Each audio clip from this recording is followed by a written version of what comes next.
Let's get a round of applause for our two engineers up here, man. Y'all give them a round of applause. So Hannah, you're going to have to do your own introduction. So I'm really excited about tonight. We're going to be learning about the Lightning Network. This is basically something, I've been in the crypto space for over 10 years, and I got into it because peer-to-peer digital cash, meaning something you can actually use to buy and sell stuff, something that might actually be useful for the people doing microloans in some other countries that don't have access to banking, for example. So I've been a little discouraged with the whole it's just digital gold. And Hannah has been working on the Lightning Network. So Hannah, why don't you give your introduction and let us know what you do and why you're excited about Lightning and what we're going to learn tonight. All right, excellent. Oh, it's on. All right, cool. Hi, everyone. I'm Hannah. I tell people I spend all day, every day helping people to use the Lightning Network. So I have a business that does Bitcoin and Lightning integrations. We're a dev team.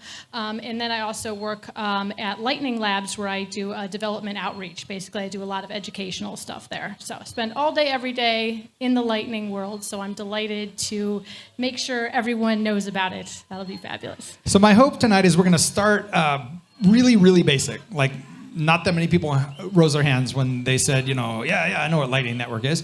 Not only that, even those who do know what it is probably couldn't explain it to your grandmother. So we're going to start very basic, and then we're going to go really deep, like maybe even to, is it Toro or and some of these other, Taro, like you could potentially do NFTs and other crazy assets on the Lightning Network, which is crazy, without any third-party kind of risk. You'd have all the cryptographic security to know that these transactions are legitimate, even though they're not on their own base level 1 chain.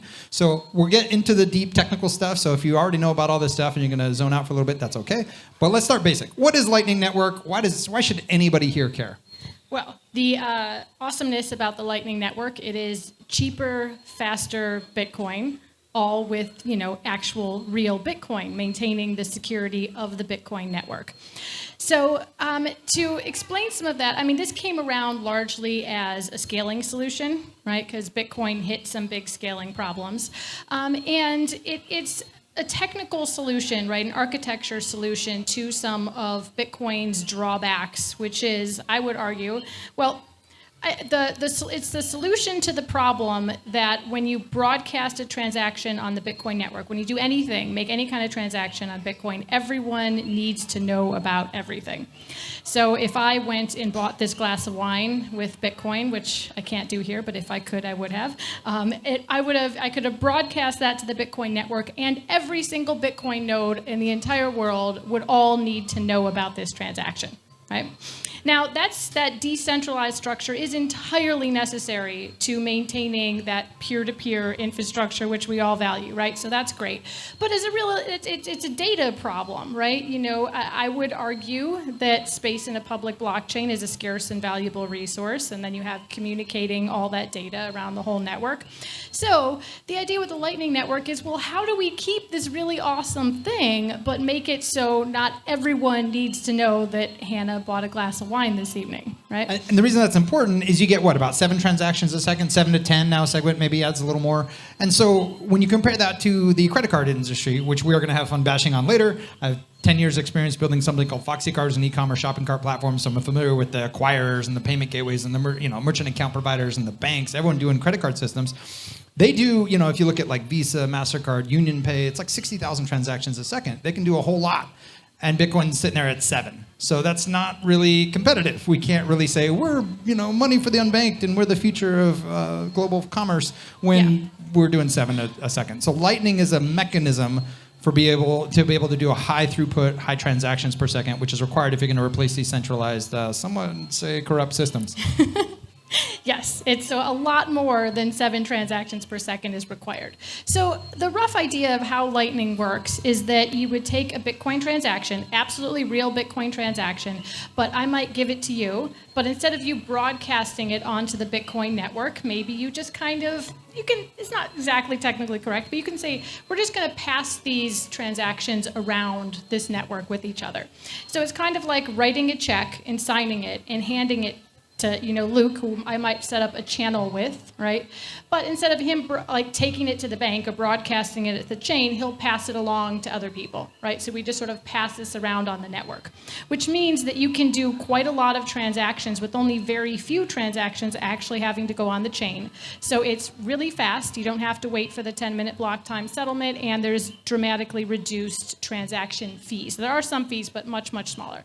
So faster, cheaper Bitcoin. And it also has some privacy features as well, right? That's right, because you're not broadcasting everything you do onto the main chain. I can buy a glass of wine, and not everyone on the Bitcoin network in the world needs to know about it, which maybe I care about that. So that would be nice. So I'm going to play a little bit of the antagonistic interviewer here. Yes. As we've had, it was a couple months ago, we were sitting right over there actually, and I was like, oh, my critiques of the Bitcoin network, or the Lightning Network, and it was a fantastic conversation. So we're going to replay a little bit of that. And one of them was just, again, I've been in this space for a while, been in the Bitcoin space for a while, since early 2013. And when I first saw the Lightning Network design and kind of the hierarchy of how it looked, I was like, wait a minute, I've seen this before. This looks like a hub and spoke model. This looks very similar to what I see, again, with the traditional payment industry, where they have all these different layers and everyone's taking their cut. And I started thinking through well, everyone's going to have a channel with Binance. Everyone's going to have a channel with Coinbase. And if they just shut off their channel and my money's locked into that channel, and I'm thinking about what happened with Luna and Terra this past week. If you need to have immediate access because some crazy event is happening on the Bitcoin network, and your Bitcoin's locked in some channel, and that channel's not available to you, that's really scary. And people are like, hey, not cool. So how do you address those concerns that we've discussed before about a hub and spoke model where it could, under the guise of creating a system that is decentralized, create an opportunity that kind of tends towards centralization, meaning these large channel operators. And what a channel is, again, I like that analogy, that I could sign over a check to someone else, who could sign it over to someone else, who could sign it over to someone else, and then they cash it. Well, all those people along the way were essentially like channel operators. There was trust involved there. This is cryptographic trust, so I can say, hey, I'm going to open up a channel and put a Bitcoin in it, and then I'm going to start interacting microtransactions with a bunch of people, and it might take 3 or 4 hops to finally get to the person that wants it, but all those channels, all those different hops that it's going through, they all have this cryptographic trust between them, and they can demonstrate that that money is secure and it's got to the right place. And they can do that again and again and again without actually settling on the Bitcoin network, without paying the higher fees and the 10-minute block times.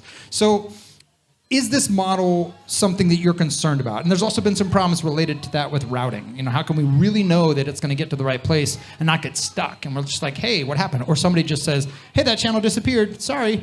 And you're sitting there going, I got to go to El Salvador. And I used the Lightning Network in El Salvador, and I was there at Bitcoin Beach, and I used, I forget, it was Blue Wallet or one of them, and it didn't work. And the waiter's like, bro, here's your coconut thing, I got to move on. And I'm sitting there going, reading the FAQ page for the wallet, and they're like, yeah, it may show up in 3 days. It may not, I don't know. And I was like, this is the worst user experience ever. How is this going to be mass adoption? And again, I know it's early times. I also was building websites in 1996, so I know so I'm throwing a lot at you. Let's pick it apart. What do you think?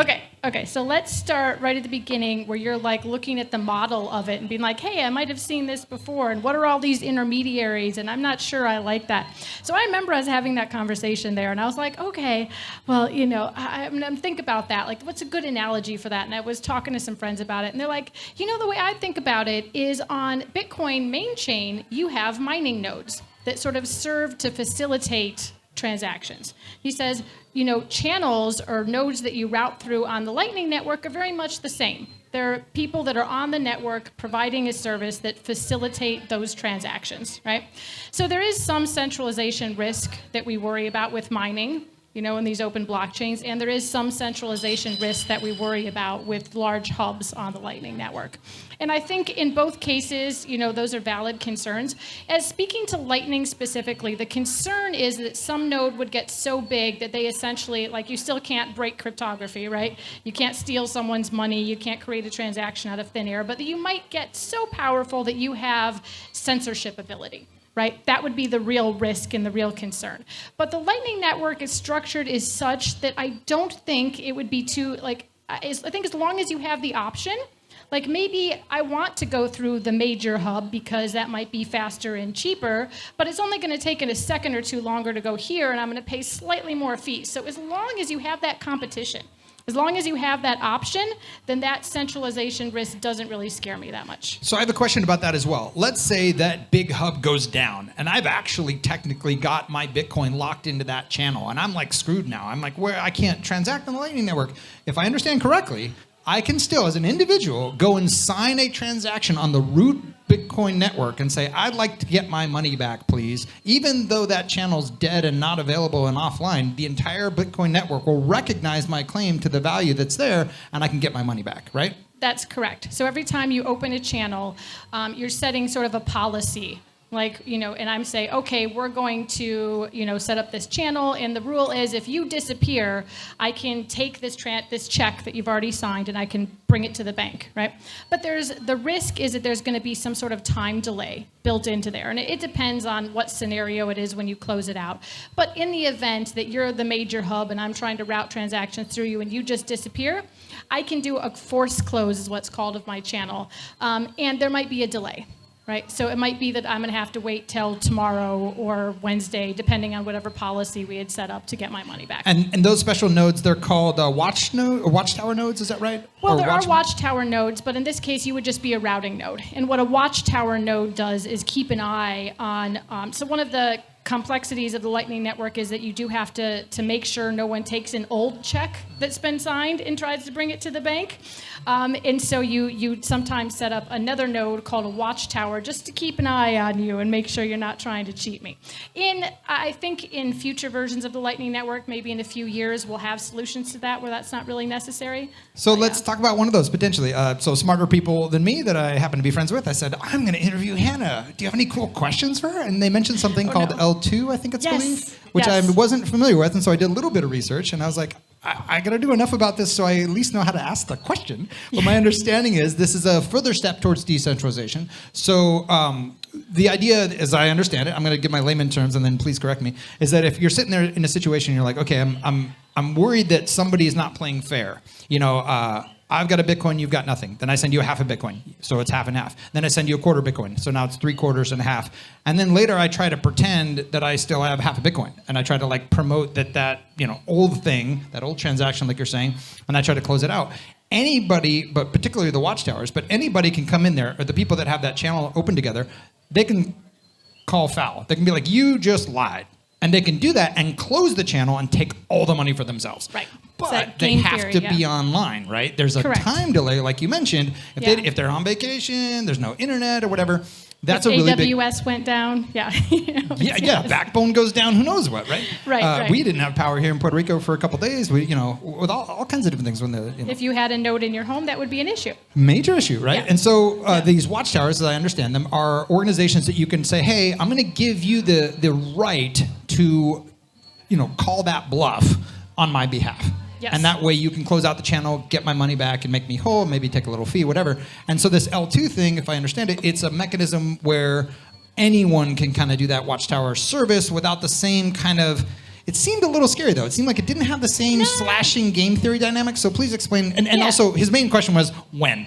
like a when Binance. When are we going to have that so we don't have these Watchtower things? No, L2 is probably years away still. A couple years away. But the idea is it's not really that anyone can be a Watchtower, but that it's really complex, like the whole scripting that goes into it. And I feel like I've done 2 passes at it. I feel like I need to read the paper one more time before I'm prepared to explain it. And hence it's elegantly. 2 years out, because that's complicated stuff. Yes. But the idea is more that it would be a very, very clever way in script to actually invalidate the old transactions. So it would sort of make Watchtowers unnecessary. And it has another really awesome benefit. So one of the issues now, just managerial issues with your managing a node, is that you have to keep a record of every single check you've ever signed. And that can cause a bit of database bloat. Yeah, one of the things they said is for a hardware wallet, for example, they don't have enough storage space to keep track of every transaction with a specific channel, so there's a problem there right away. Correct. And so it handles that as well. Yeah, so L2 would fix that database bloat issue as well.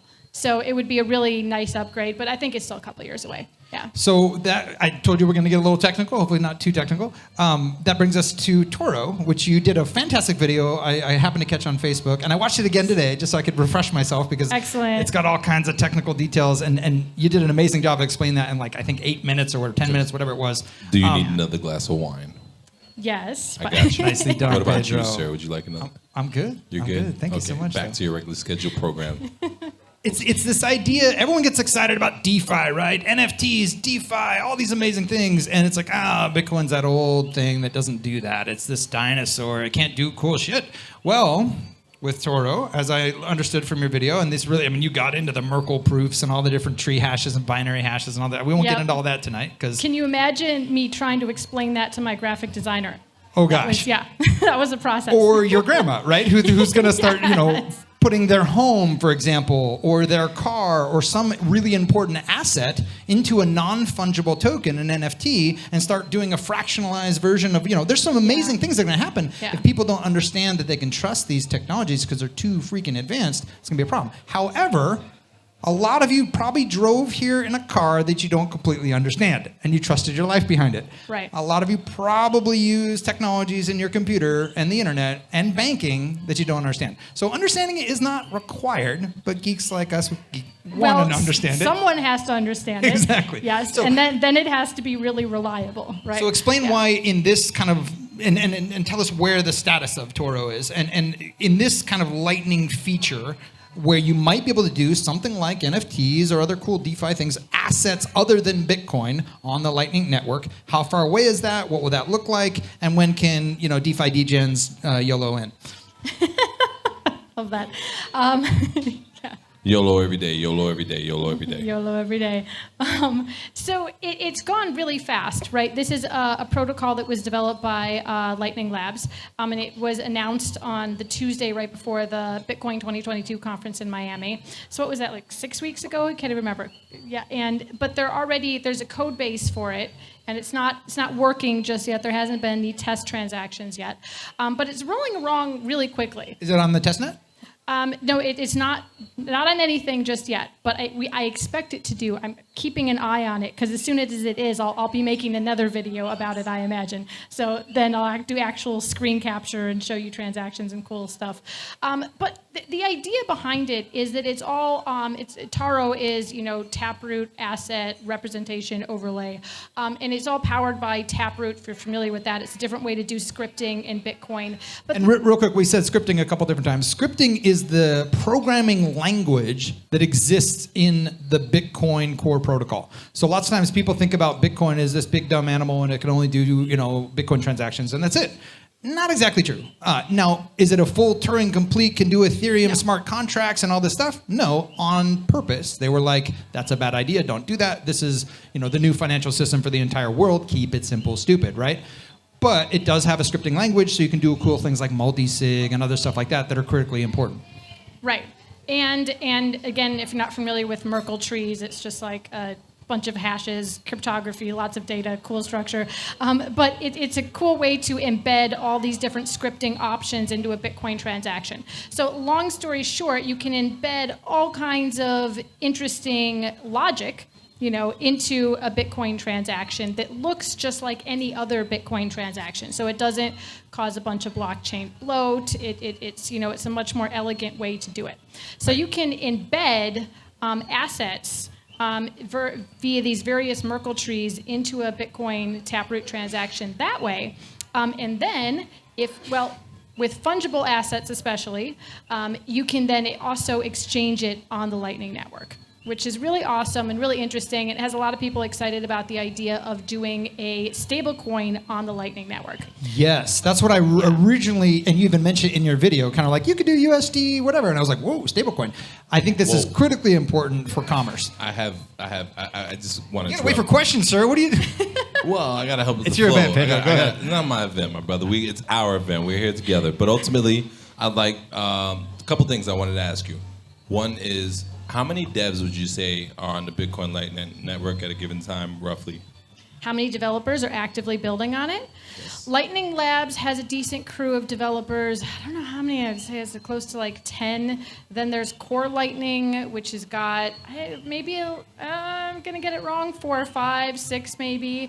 Then there's all kinds of Spiral. Jack Dorsey's, he's got a whole crew there, maybe a dozen or so. So those are sort of the top level full-time developers, and then there'd be many more hobbyists that do all kinds of really, really amazing. I shouldn't even call them hobbyists. I don't want to insult people, but some really awesome people that don't work at the big company. So I don't know, maybe a couple hundred or so. Okay, yeah. Perfect. Continue.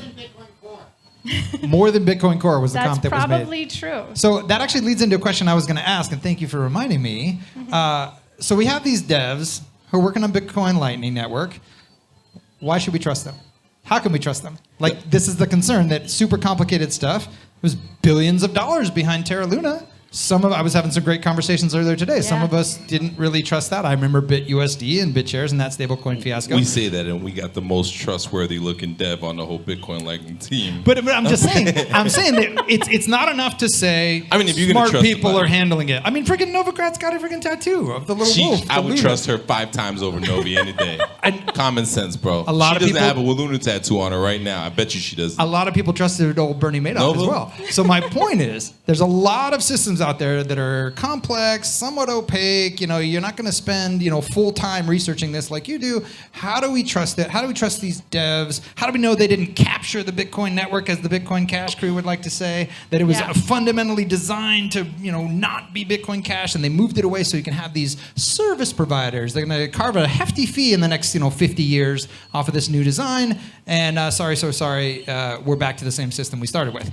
Right. With like you said, a couple hundred people controlling the world in a technocracy. So how do we trust these people? How do we not get to that scenario, right? Well, first of all, it's a rapidly growing space, right? So that's what it is now. I think that will be, I work with, help a lot of educational efforts, so I hope, I'm aiming to have that rapidly grow to a lot more people.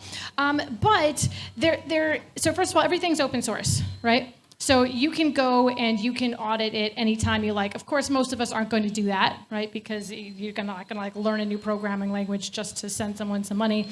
But there's also, there's different teams of people, and God, that I don't like the Bitcoin maxis on Twitter, because they just like to go around justifying being assholes to each other constantly. Nobody likes the Bitcoin maxis on Twitter. I know. Even the Bitcoin maxis, I don't think they like themselves. Shout out to the ultimate Bitcoin maxi, Tone Bays. We'll see you soon, homie. We still got love for you.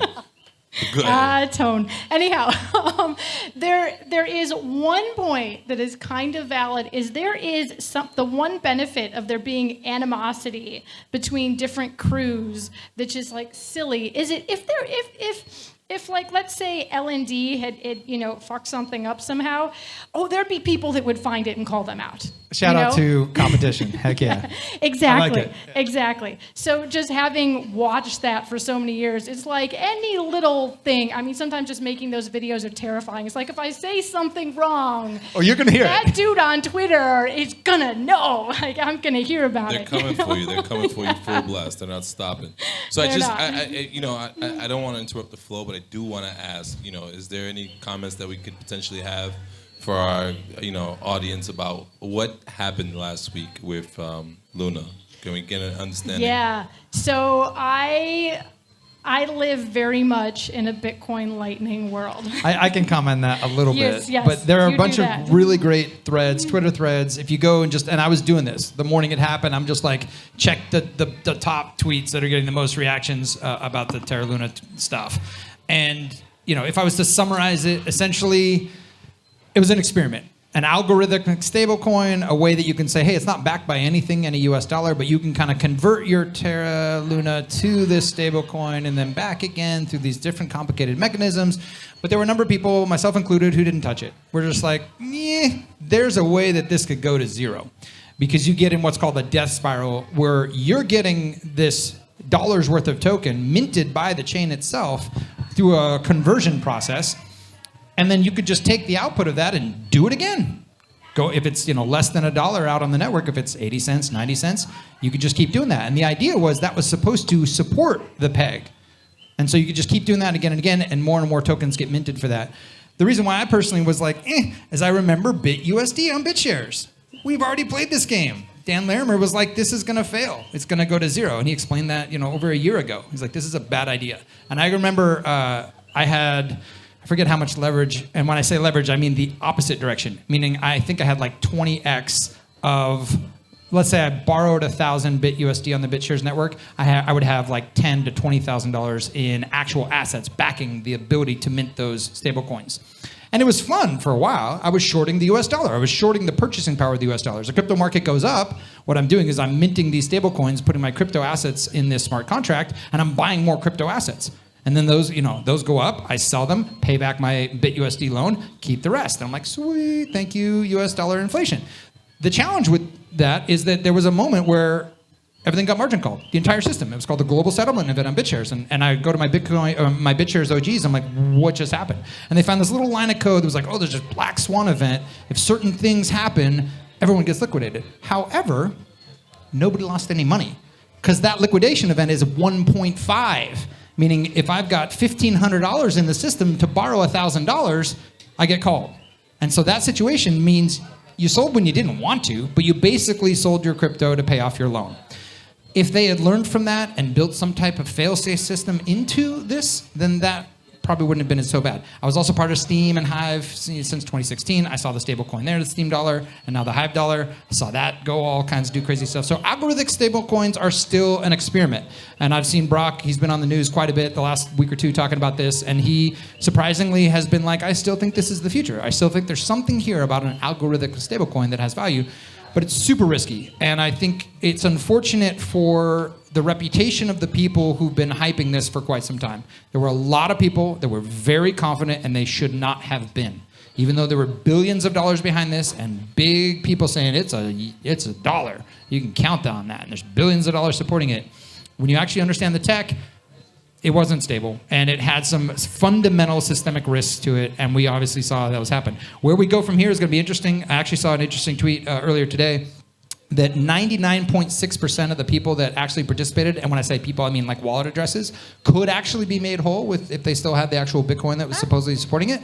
Right. All the rich people would get screwed. The top 1,000 wallets would get absolutely screwed. But I didn't know this. Apparently, the Department of Justice did this with the Bernie Madoff situation.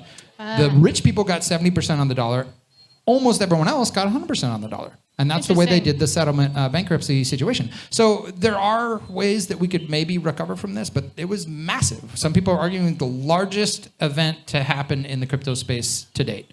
As far as billions of dollars involved, lots of damage. There were some reported suicides, unfortunately. And I know a lot of people are really upset about that. And that is tragic and horrific. At the same time, democide, 260 million deaths by government. So that's a big number also. And so I want to have solutions outside of violence of government. These experiments will happen. They need to happen. And importantly, they need to be able to fail. Our financial system today is broken because we don't allow failure. 2008 and those type of bailouts just create more systemic risk, and they just pile and pile on and pile on. The first message in the first Bitcoin blockchain, as you know, was Chancellor Bank bailout. So your thoughts? Yeah, my thoughts on that, because I do not have that level of knowledge on the particular situation. But it's, again, going back to like you're talking about, if someone's talking about, oh, it can't fail, it's fabulous, it's excellent, like maybe run away, because I think it's really healthy to have good skepticism of something. Even I am absolutely in love with Bitcoin Lightning. It's what I do every day, and I'm constantly like sitting here going, could that be a problem? Is that something we need to worry about? And I think that really healthy inquiry is really good, and it's really great when you can find a community that has that. And then this stuff is just so new and so experimental, and I always I'm not your financial advisor, but I do, a lot of times tell my friends, just buy a little bit, but don't mortgage the house. It is really experimental stuff. Be careful. And I would add to that, a lot of what fuels these explosions is actually individual greed. And what I mean by that is there are people that don't want to put in the effort to understand something. They're not following rule number 1, which is like never put money into something you don't understand. And they're looking at, 19.5% or 18%, whatever the APY was, and they're just like, free money. Well, there's no free money. if you think there's free money, you're probably the product that is being sold. So it's a super unfortunate situation. It's catastrophic. I think there's going to be regulation coming out of it. There's going to be a lot of bad things that happen, and hopefully it encourages people to recognize, this is still very early, and we have to be careful about this stuff. So I want to leave it open for questions. Positive note on that. I want to give it a positive spin. Ultimately, what it'll do is education for a lot of people in the industry about algorithmic stable coins. Hopefully, Yes. I was on a panel with Reeb Collins, ex-CEO of Tether, when they were founded just earlier this week, and Reeve, was very adamant about discussing the difference between, what Tether is per se as opposed to algorithmic stable coins. And all this has to do with education, man. You want to make sure you're educating yourself. And like Luke just said, you don't want to invest in anything you don't understand. And if you're just looking at returns without actually educating yourself, chances are you're going to end up holding the bag like most people who are uneducated. One of the things that I was thinking about this week especially was that when I first got involved in early 2013, the message you heard again and again and again is never put in more money than you're willing to lose. And don't invest in something that you don't understand. Not your keys, not your coins, these systems where you can make some kind of return on your, 1% daily. Oh my God. 2% daily. I can't, that's not going to work. My stable coin can't. Oh, okay, my bad. The number of people that would message me and be like, "Look at this new thing I found. It's legit, right?" And I'm looking at the APYs they're promising on a daily basis, going, "Are you insane? Of course it's not real. These cloud mining things, they're all scams." So the idea is these messages were very, very strong early on because it was extremely experimental, and everyone was just saying it's just this fake internet money. Now that there's Wall Street hedge funds getting involved, people are losing that message, and I think that's a problem. We should, as original people in this space, we should be talking about this more. Hey, don't invest more than you're willing to lose. Don't mortgage your house. These kind of things. Don't mortgage your house. And I have friends who tell me they just enjoy buying shit coins, and I'm like, why? Are you? But it's like you have to know you're gambling. If you're just having fun and this is your professional poker players that get rich. Budget, yeah. But if especially the one person I'm thinking of doesn't know shit about shit coins, right? But he it's his entertainment budget, right? He is gambling. He knows he's gambling. If that's what you want to do and you've got the budget for it, go for it. But you got to know if you don't really understand what's going on, don't you're put gambling. your lunch money on it. And, and I would say, again, there's a difference between a speculator and an investor. An investor has a 3 to 5 time horizon window at least. A speculator's day trading. And so just know who you are and act accordingly.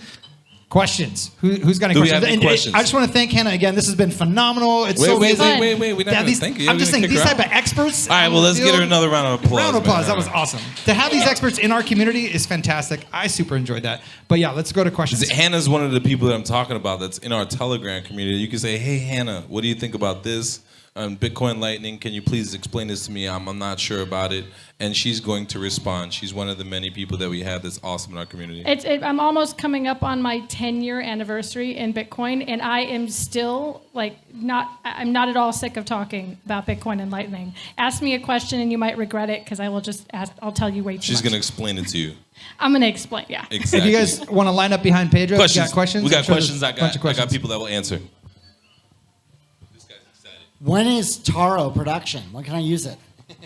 I don't want to try and, say something and then I'm going to get it wrong. And then the engineer at Lightning Labs is going to be like, Hannah, why'd you say that? But I know that there's a repo now.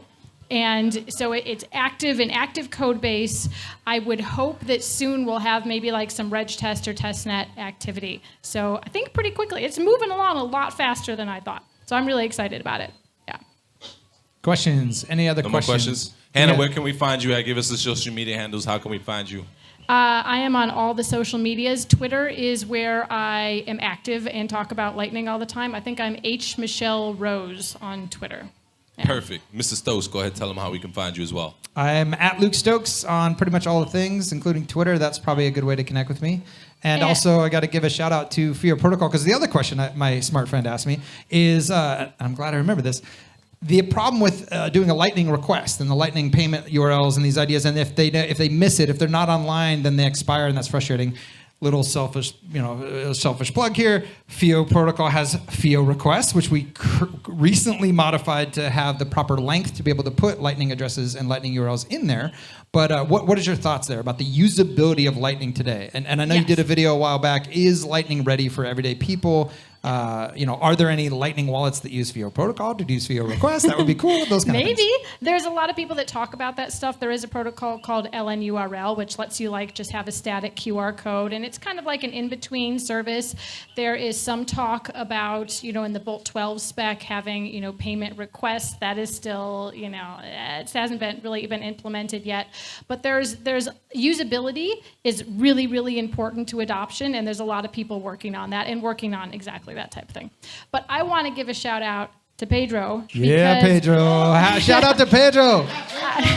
I used to run the meetup in Chicago for 5 years, and it is so much work, y'all, really. And that he pulls this off every week, him and the whole crew.